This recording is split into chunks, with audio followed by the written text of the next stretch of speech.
This is the disintegration effect. Jordy!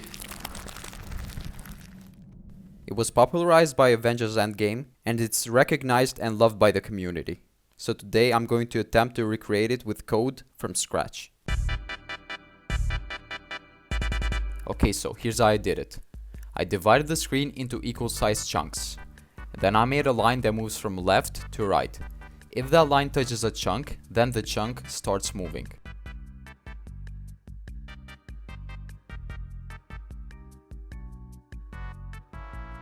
The way that chunks move has to be random. Because if it's not random and they move at the same time with the same speed, this is what it looks like.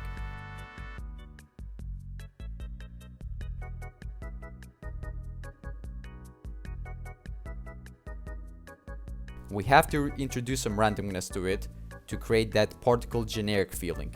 And if we do, the effect looks way more natural.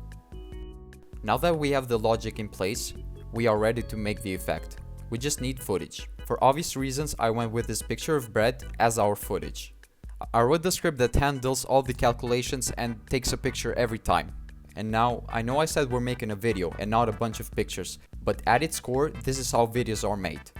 Videos are composed with a bunch of pictures, and the pictures are shown on the screen really fast and they give the illusion of movement. This is best demonstrated with the horse example footage.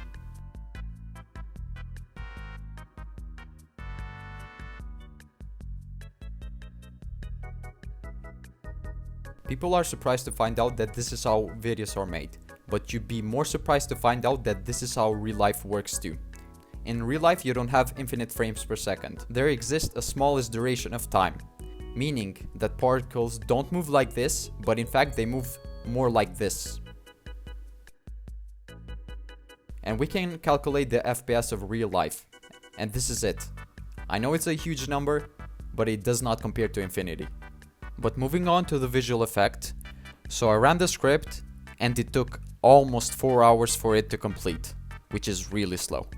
That's because Python is a slow language and the code wasn't that optimal.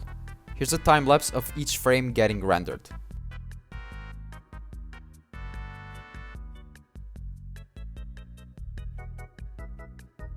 When all my frames got rendered, I put them together at 60 FPS and converted them into a video.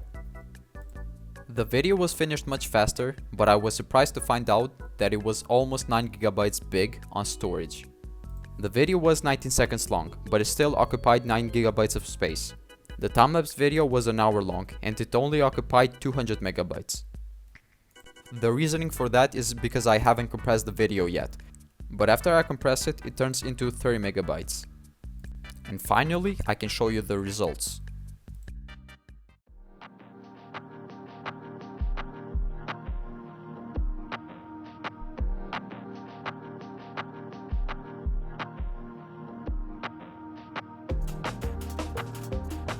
As always, I had a lot of fun and learned a lot from this video. If you enjoyed this too, please consider subscribing for more content like this.